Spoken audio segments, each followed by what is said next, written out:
ายดีทุกคนวันนี้สิมาสอนวิธีถอนเงินแบบบ่ใส่บัตรเนาะอยากได้เข้าไปที่แอป B7 เลยเข้าไปเนาะตัวนี้มันสิเป็นตู้ CRM แม่นฝากกับถอนได้น้ำกันเลยเนาะเอ้ยคือโดยอันแรกเอาเข้าไปนี่เนาะ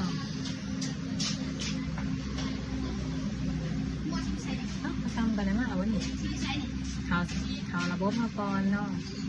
มันสิมี QR อยู่บนถ้าว่าตู้สแกนมันจะบ่มีปุ่มเด้อ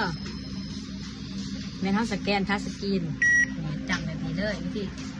แล้วเขามาจีมันซีรักของเฮามันสิมีคำว่าถอนเงินสด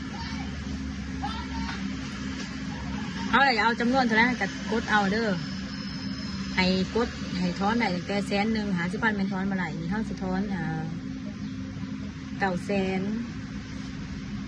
กดไปนี่ถัดไปนี่จะมีคำว่านี่จำเข้าไปเลยแล้วไปแน่ใช้กับQRสบายมันจะเข้าไปในตู้เขาใส่รหัส ATM ของเราหาให้ไพ่บูเด้อแล้วตัวนี้เป็นรหัสสำคัญหาให้ไพ่บู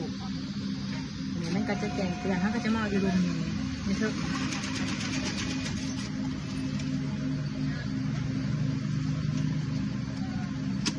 นี่เงินมาแล้วเนาะตัวนี้สำหรับคนหูเนาะคนที่หูเนี่ยก็บ่ต้องเบิ่งคลิปอย่าสมดามาโอเคบ๊ายบาย